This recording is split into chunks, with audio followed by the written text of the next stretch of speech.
Salute and welcome to the Stories and Cocktails podcast, where you will enjoy an entertaining short story from acclaimed humor columnist Rob Kreider.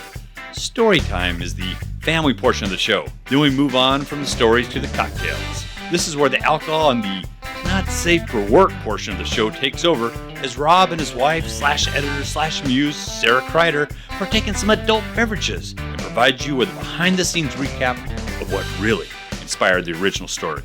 Put your feet up, relax, and enjoy yourself a round of stories and cocktails. Cheers. This article's called Charged Up by Rob Kreider. Hey, that's me. Simply put, and there's no way to sugarcoat this, my wife is a thief. She steals stuff.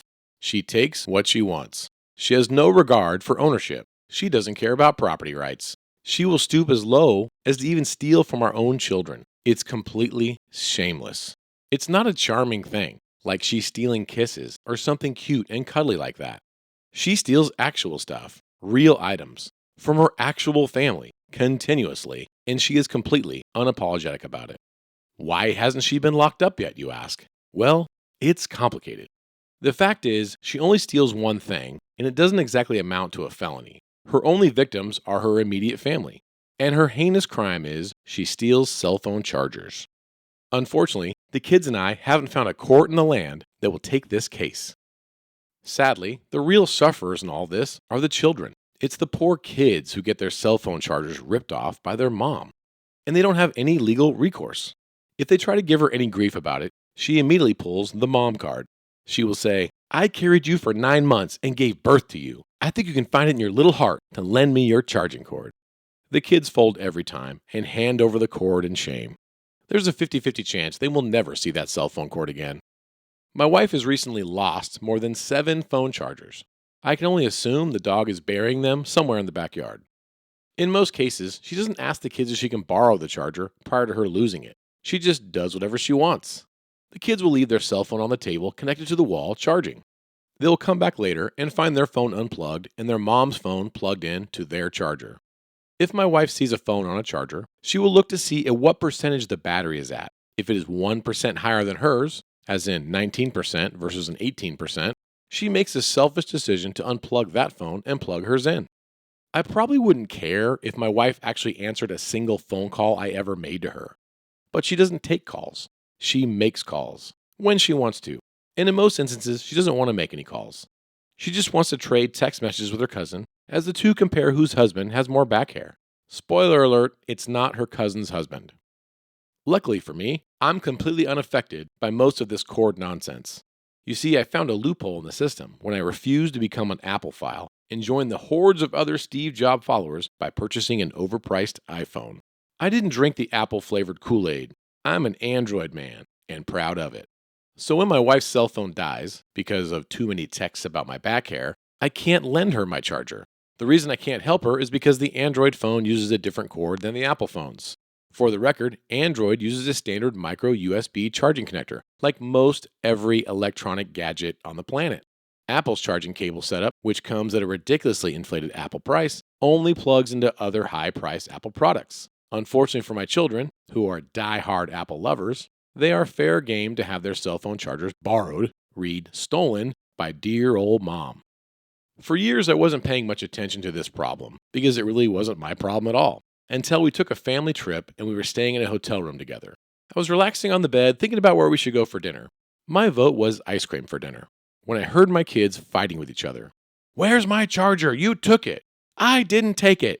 "You do this all the time. I need to charge my phone. Give it to me."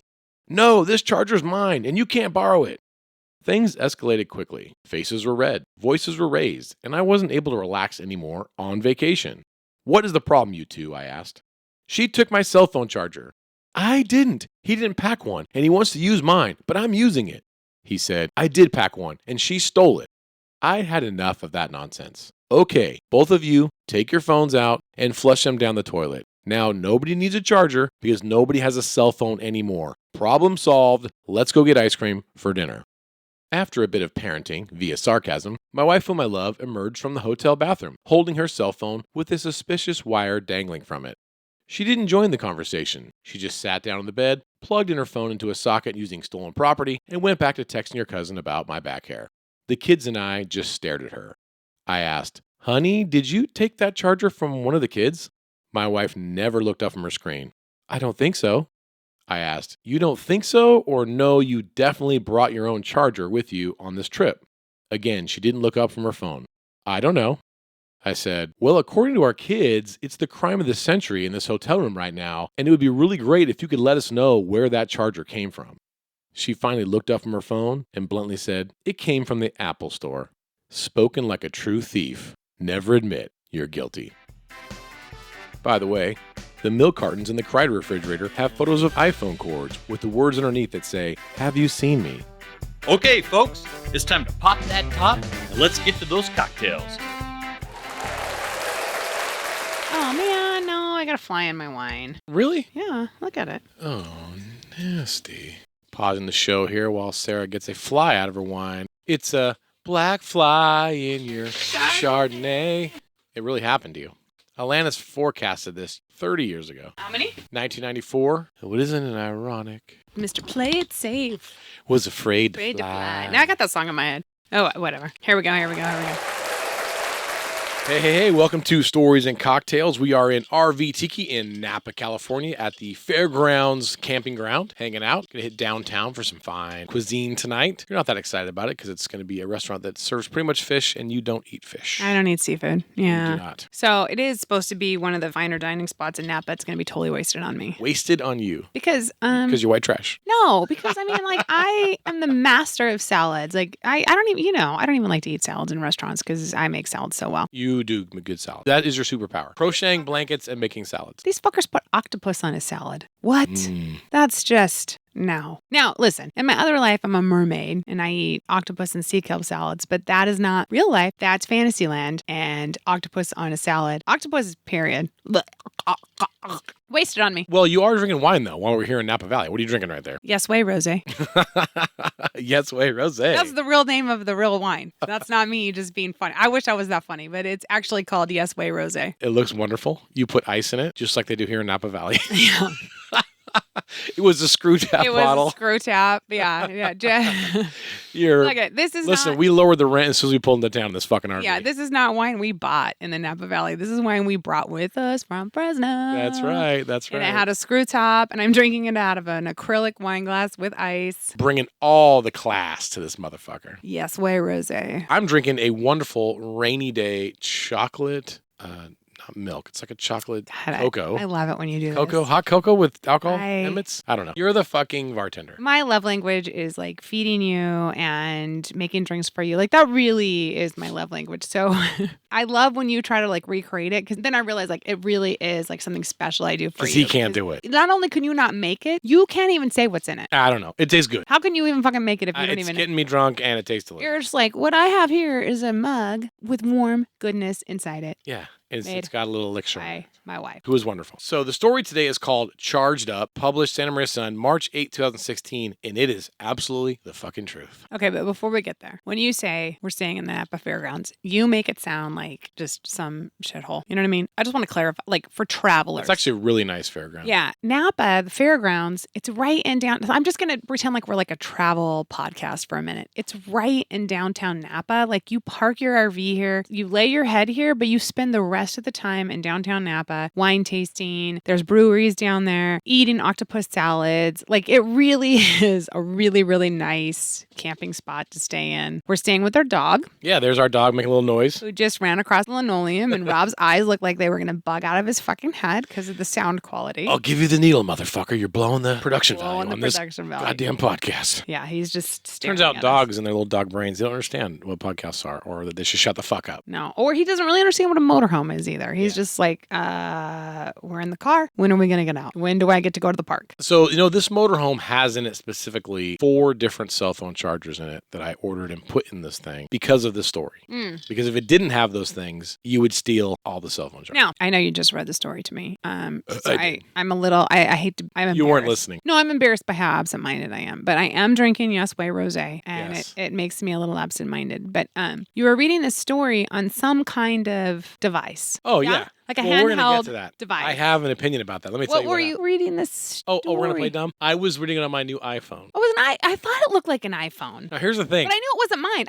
I saw you reading the story on an iPhone, and I was like, that motherfucker, does he have my iPhone? And then I saw I had my own iPhone. Whose iPhone were you reading the story on? I would like to get to that because here's the thing. I was an Android man forever, and then you mandated me to get an iPhone. I did? You basically said if I didn't get an iPhone, you were going to divorce me. I did not say You that. mandated me. And you know why I know now? You wanted one more fucking iPhone charging cord in the house to steal. Okay. You only mandated that I fucking go from a goddamn Android to an Apple, so you had one more asshole to steal from. And then you knew the kids were moving out. You're like, shit, if the kids move out, I'll have no iPhone cords to steal. I better mandate Rob gets an Okay, iPhone. that's all bullshit, but that was funny. It's not bullshit. I didn't mandate you get an iPhone. Oh, you did. I did not. Absolutely. No, the world did. Because you're like, I need to find your iPhone location. I know we know where you're fucking at, what you're doing, blah, blah, blah. And you're like, you're getting an iPhone. No, the world mandated that you look at people were like, what's this ugly green text message? It was embarrassing. When a man runs around with like ugly facial hair, who do they look at? The wife. Right. So when people are receiving the ugly green text message from you, and then they text me to be like, Sarah, what the fuck? And then they see like a blue text. They see that they're sending me an iMessage and they're getting a fucking text message from you. The green to the blue, it doesn't make any sense. They're just like, wait, is Rob cheating on you? Like, is this like his side hoe phone or something? And I'm like, no, he has a fucking Android. Like that. It was embarrassing. They were like, you got to get on that, Sarah. This doesn't make. I was probably the last person in society to finally get an iPhone. I finally did it. And how happy are you? It's worked out pretty good. No. How happy are you really? How much do you miss that stupid And plugging the fucking- charger in is nice because you can go either upside down or whatever. The Android was problematic in that sense. And this battery doesn't die in 30 seconds. And, there's a lot of things about this iPhone that are pretty good. It took me a little while to get used to it, but it is good. But I realize now. I didn't mandate that you get You it. definitively did. And you did it for selfish reasons so you could steal my fucking charger. Well, maybe. No, because I don't steal chargers anymore. I got my own now. Because I got on Amazon and just bought all the chargers. I just have cords and cords and cords around the house just to avoid conflict with you. But also, no, I mean, I was stealing the kids' iPhones intentionally because fuck them. Fucking phone addicts. Like, we're on vacation in a hotel room and they're, on their So you're saying this is phone. all strategic on your part to like kill their iPhone so they would like go on vacation with you instead of looking at their phones the whole time. Yeah, those little fuckers. Why didn't you just tell me? I thought you were just being a thief. Those fuckers are looking at Half Dome, like in the real world, and then instead they're on Instagram and they're like, Haley's mom took her to Hawaii. You only took me to Yosemite. And I'm like, fucking bitch. Look at Half Dome, God damn it. It's right here. It's We're right in the valley of Yosemite. This is Yosemite. Do you know this is a national park? Some people go their whole lives and they never get to see the fucking epic beauty of oh, you're not in Hawaii. Wah, wah. Like, so sad. Like, Haley's dad is fucking blowing Megan's dad, and Haley's mom is the last one to know. So, fuck them. Like, okay, no, that got really ugly. Well, I mean, like, are you saying that's bad because you're being homophobic or just because she's being cheated on by her husband? Regardless of what gender. Yeah, no, okay, you want to know what happened right there? It had nothing to do with homophobia. It have to do with the S-Way Rosé? I know that it landed that way. Oh, yeah, 100%. But also, what had happened right there is that I wanted to say Haley's dad, and I wanted, like, he's blowing, like, another person, like a woman, but there's not a word for blowing or, like, I should have just said Haley's mom is, like, sucking the dick of Megan's dad or blowing Megan's dad. Like, but I really didn't want it to land on the female. I didn't want the female to be the bad. I was trying to do, like, a female empowerment. Nice. But it turns out there's not a way. Like, Haley's dad was performing cunnilingus on Megan's mom. It just doesn't have that same. I thought you were going to say, like, basically the go-to move on that is you're like, look, I know Haley is in Hawaii with her mom right now because Haley's dad has got his face between a younger woman's legs, and Haley's mom's pissed about it. That's why she's spending all of Haley's dad's money. So that's right how now. we say it. Yeah. Space between. That's what I was looking for. I was looking for the crude way, like blows or sucks dick. I was looking for the crude way to say that about a man and a woman, face between the legs. Here's what I don't like, though, is that you automatically make it a younger woman. That shit pisses me the fuck off. Don't be mad at me. This is how society works. Babe, every time you bring a younger woman into the conversation, into the bedroom, into our life, it pisses me the fuck off. Yes. Well, I'm talking about Haley's dad, not me. Haley's dad is doing that shit. We have gone so far off on a tangent. Because you are really specifically not wanting to talk about the story because you're a fucking cell phone charger thief. No, I told you I did it on purpose because our fucking kids are ungrateful. I do support that. Yeah, fuck You just no. didn't tell me. You didn't say like, No, look, listen. I'm going to steal their cords. I want their phones to die. And I want to okay. engage with us. I couldn't tell you in my out loud voice because they would hear us. So what I did is I sent Did you send me an SMS I message? sent you I an didn't get it because it came through to your Android. fucking Android phone and you didn't get it. Yes, that's what I did. I messaged you and you didn't fucking get it. You should be getting, now that you have a fucking iPhone, that message should be coming any day now. Gotcha. And you're going to be like, oh shit, she's stealing the kids. Her phone is totally charged. She's stealing their chargers on purpose so they engage in the vacation. Okay, I got a question for you. $1 million idea. You and I could be billionaires right now. Family charger. iVibrator that uses the phone charger from an Apple product to charge your vibrator. Better idea. My iPhone just vibrates. Right. Just an They app. need to make the vibrator app on your iPhone. Yeah. Just put it between your legs, crank it up. Yeah. So why doesn't that exist? I don't know. Because Steve Jobs was a man. No, because I like to play my phone games and use my vibrator at the same. No, I'm just kidding. I like to wordle with friends and use my vibrator at the same time. I can't Gotcha. do that if it's Most all people the just same. look at porn while using their vibrator, but you didn't even know how to say that because you don't do that. Oh my God. Okay. Hand to God, hand to goddess. Just the truth. I have never looked at porn on my phone or any computer. Or I don't think I have seen pornography since like 1996 on someone's VCR. Yeah, it's not your thing. It was our VCR and I stumbled on it on accident and I was fucking pissed off about it. Well, let's talk about that. We talked about the crowd racing highlights.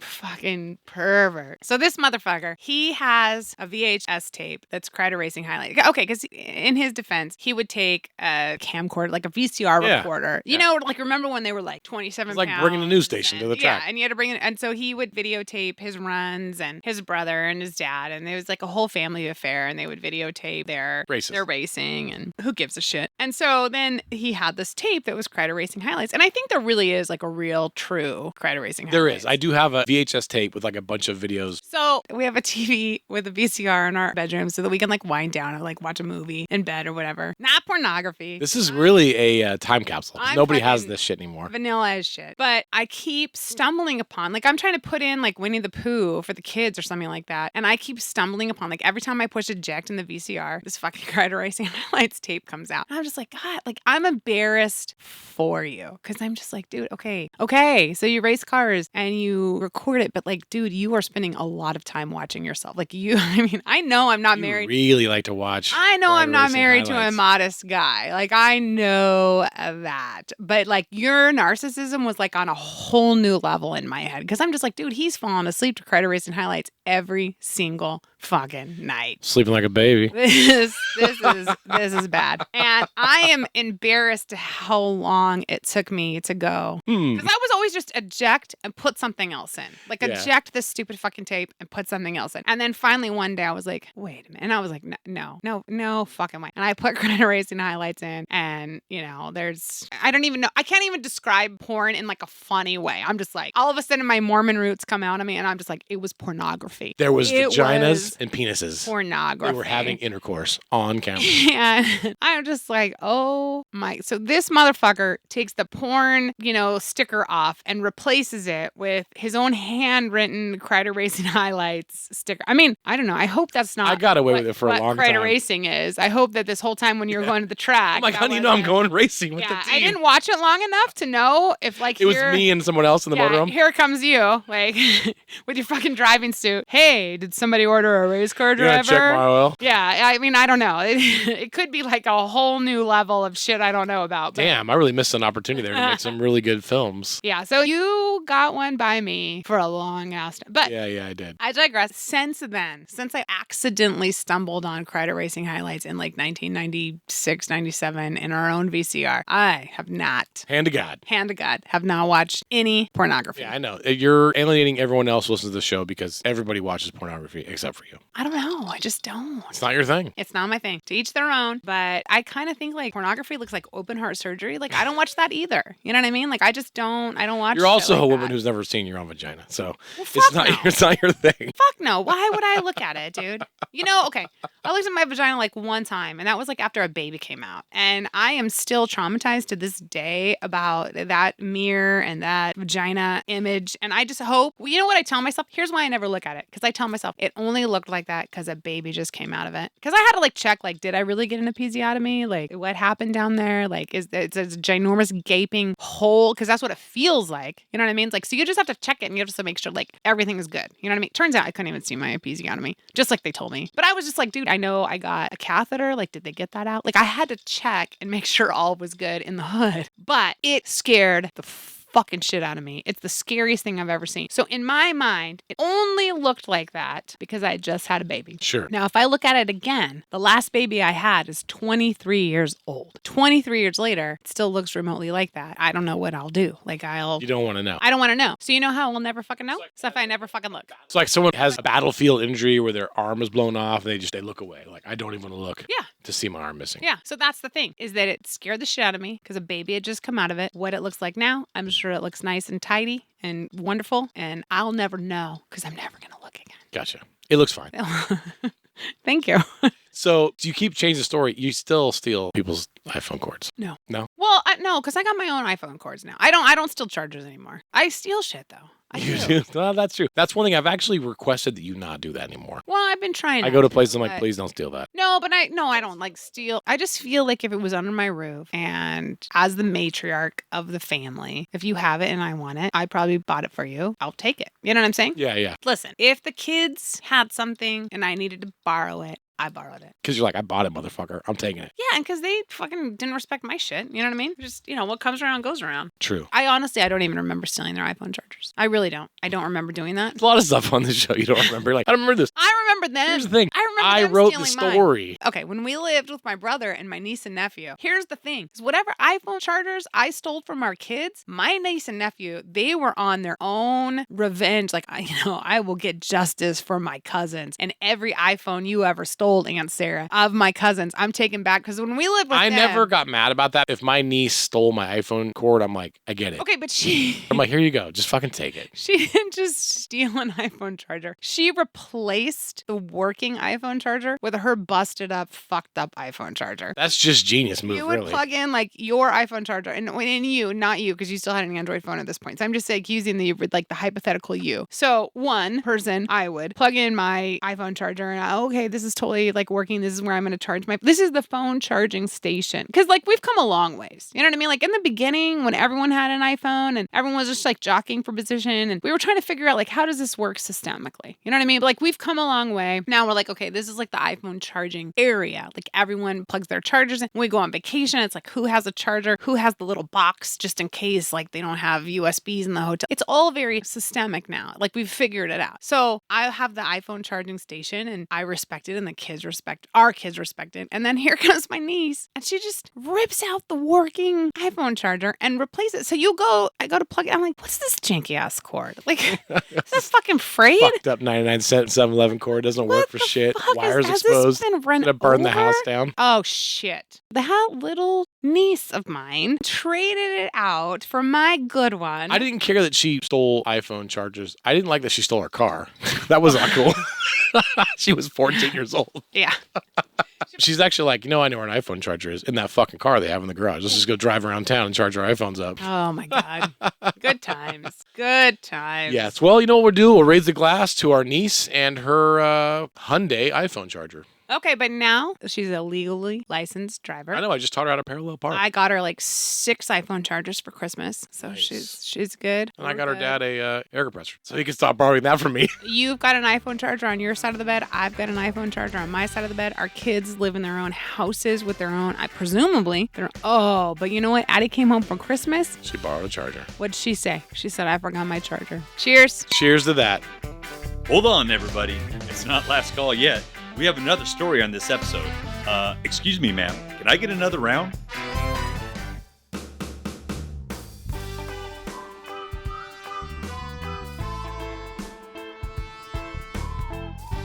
If you enjoy hearing Rob Kreider's different humor columns here on the Stories and Cocktails podcast, then I promise you will love his novel, Cadet Blues. Cadet Blues is Rob's hilarious tell-all about desperately trying to survive the shock and awe boot camp-style training at the California Highway Patrol Academy. People from all different walks of life have come to love this book because Cadet Blues is simply a crazy good read.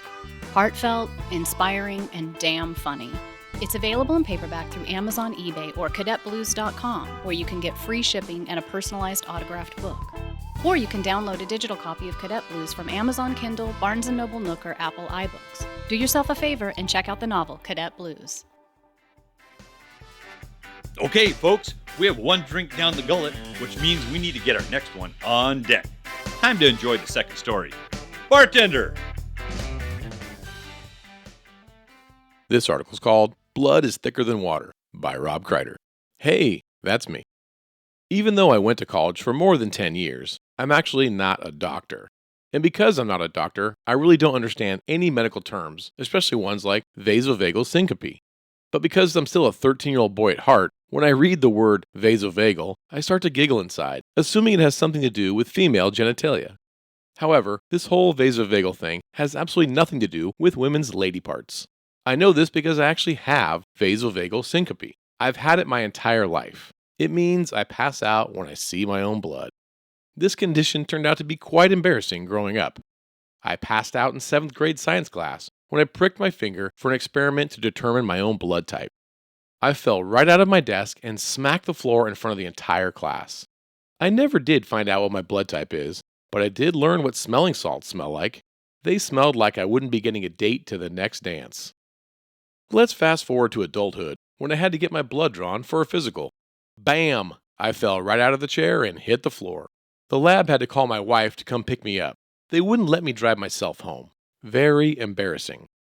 The technical explanation for vasovagal syncope is that when a person experiences a certain trigger, in my case it's witnessing my own blood leaving my body, blood pressure drops rapidly, taking away blood from the brain, which leads to fainting. My wife, whom I love, has her own medical explanation for my condition. She says I'm a big wuss. I do my best not to have another incident by attempting not to bleed all over the place. I see this as a win-win. I don't really enjoy bleeding, and I also don't like passing out. I always fall down and I smack stuff. Hard stuff. Stuff that hurts. My mantra is, keep my blood inside and stay alive. Simple concept, really, except when it isn't, and last weekend, it wasn't. My first mistake was cleaning the garage. I never should have tried to clean it. I should have just left it as it was. A complete disaster. There are sharp things in the garage. Dangerous things. Things that can cut you. Things that can make you pass out. Regardless, Mrs. Kreider wanted it cleaned. So I did what she asked, and I went out there on a sunny Saturday and got to work. Well, full disclosure, I didn't jump right out there and clean the garage immediately when my wife asked me to. I jumped out and began cleaning it 3 years, 2 months, and 7 days after she initially asked me to clean it. Regardless of the time frame, I still blame her for what happened. While dutifully cleaning the garage, I found an engine in there from one of my old race cars. Yes, my garage was such a mess, an entire engine was actually lost. It was an engine block that I had destroyed during a race at Laguna Seca, where I earned the nickname Rob Right Foot Kreider. I kept the exploded engine block for 2 reasons. Reason number 1, I never throw anything away. Reason number 2, I wanted to make a coffee table out of the engine block. The coffee table project never got off the ground because for some unknown reason, my wife didn't want an authentic, blown-up racing engine coffee table in the middle of her living room. Obviously, she has no taste. Since it was taking up space, I needed to get the heavy engine block out of the garage. Instead of asking for somebody's help or using the proper lifting mechanism, I figured I could just muscle the engine block out of there all by myself. As a result of my independence and impatience, my left index finger found its way into a sharp portion of the engine block. The engine block fell down, and my finger was suddenly bloody.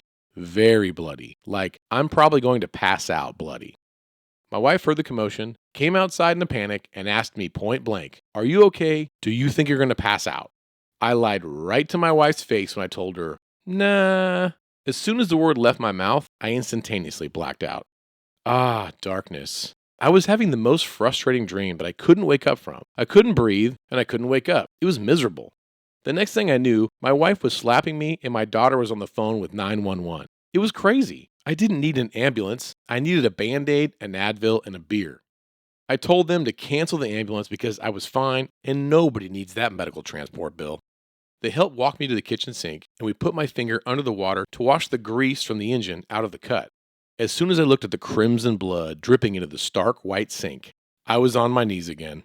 My wife rushed me to an urgent care while I dozed in and out of consciousness in the front seat, holding a towel over my finger.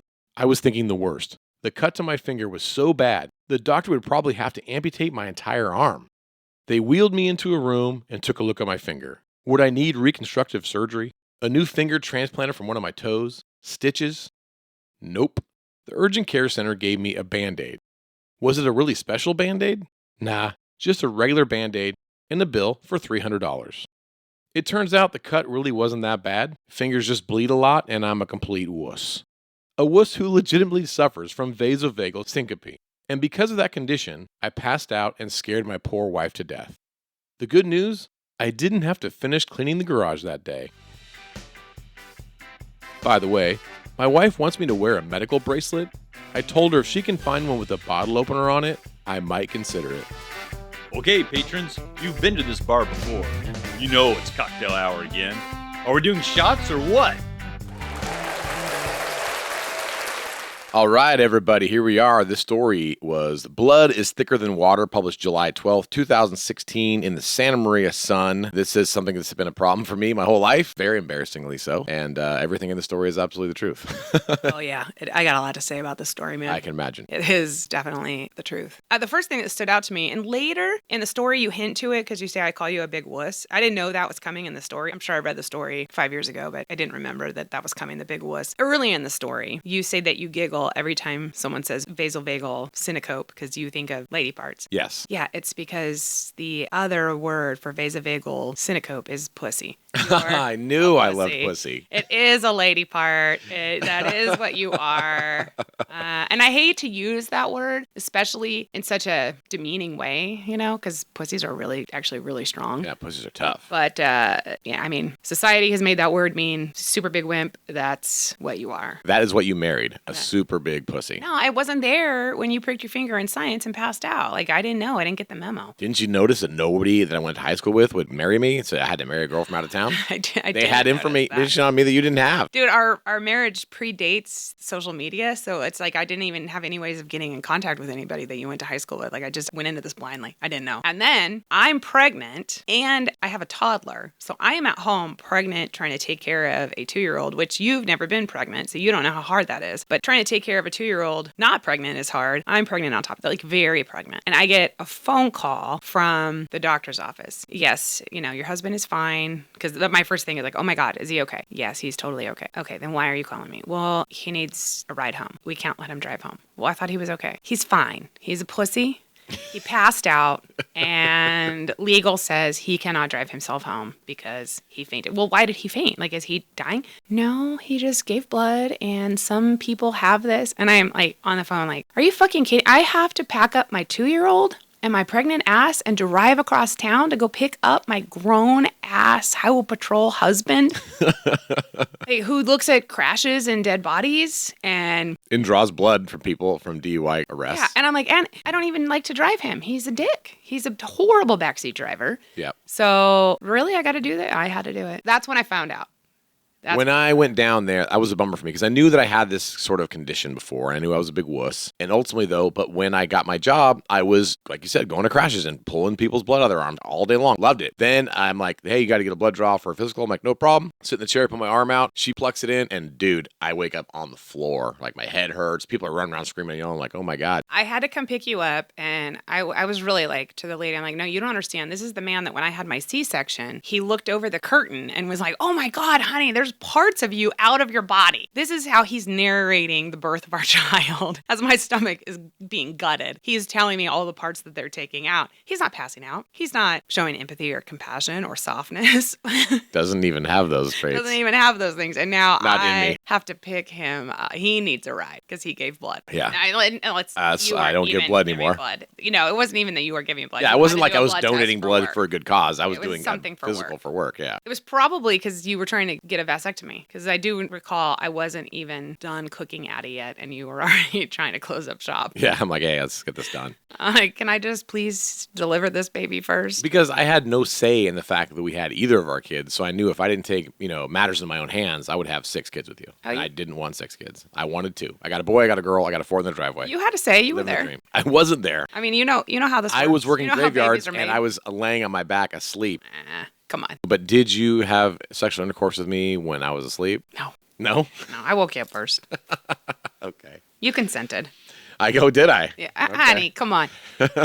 I think the words you said to me were, anytime you want to climb up here, you are welcome. I mean, I'm pretty sure you still say that to me every single day. So I gave you lifetime consent. You gave I'm me like, lifetime you consent. can just do whatever you want to me whenever you want to. Okay, you know what? I did do that. I'll sign that on the dotted line. Like, yeah, no, I'm pretty sure you said have that lifetime to me consent. this morning.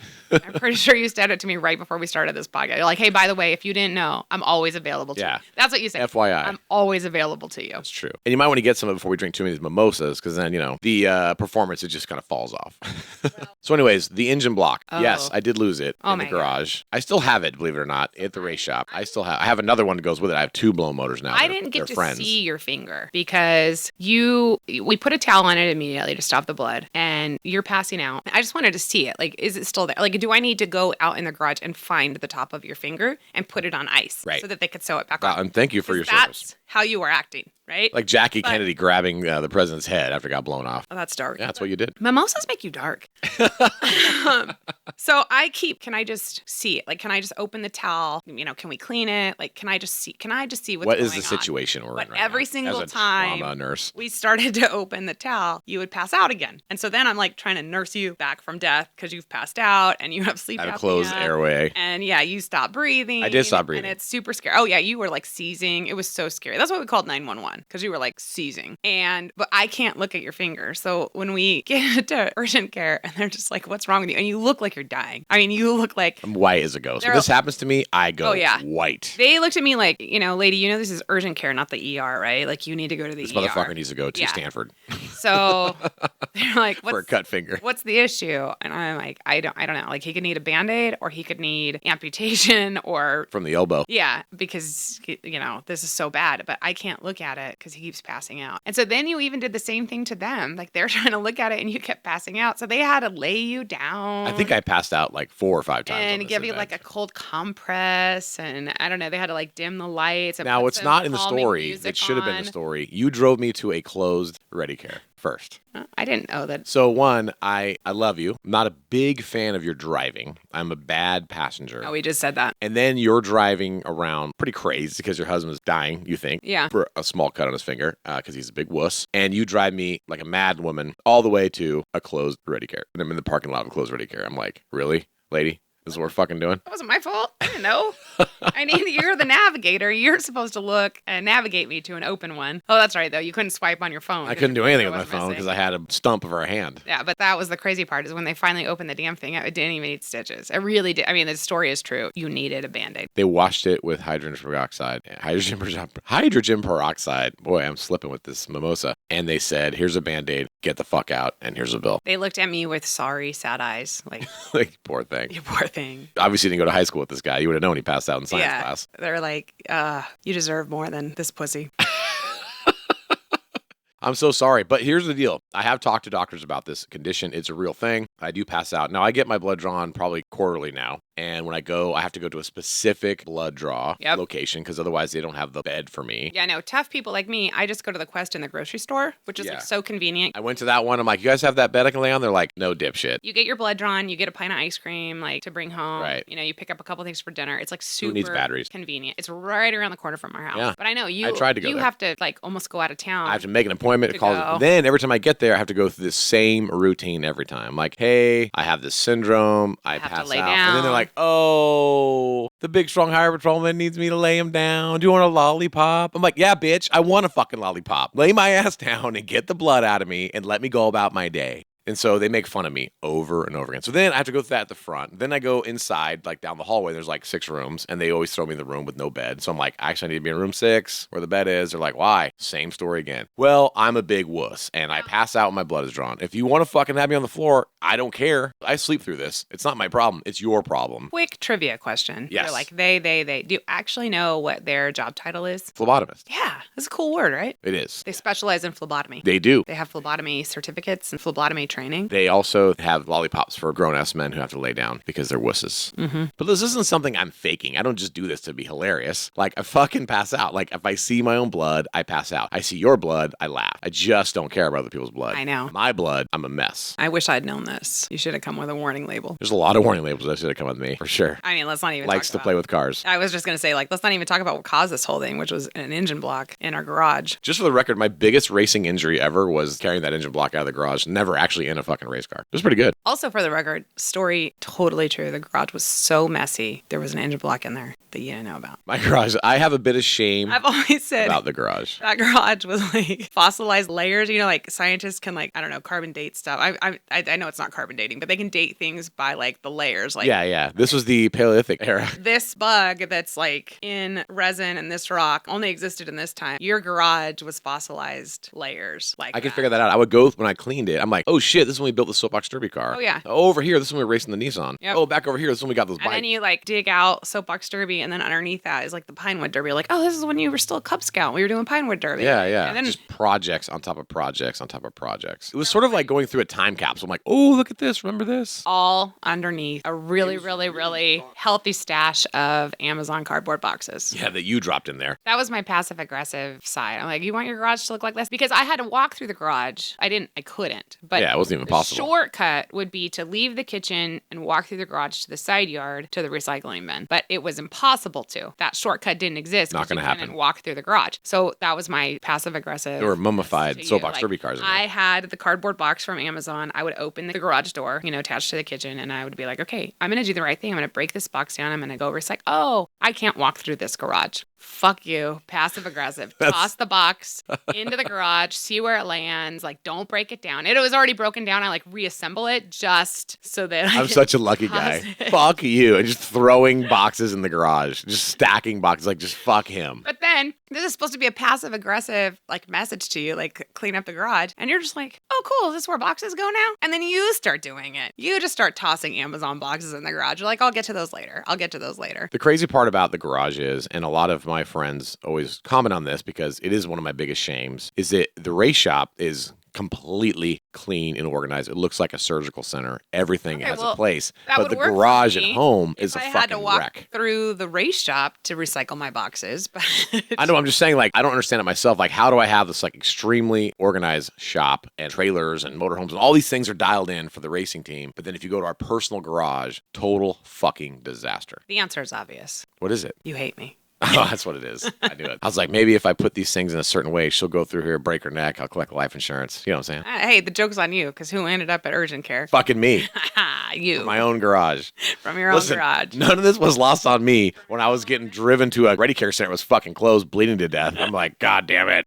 This is all my fault. I deserve this. I'm a bad driver. A fucking terrible driver. I'm not a terrible driver. You're just bleeding a through a passenger. beach towel that was over my hand, which I thought was a bloody stump.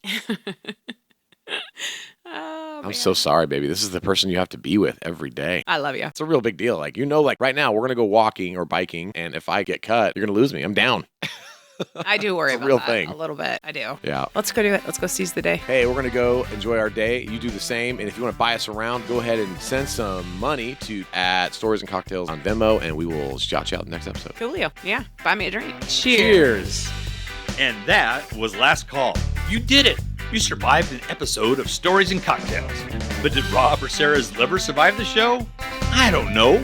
Tune into the next episode to find out, to enjoy some more stories and some more cocktails.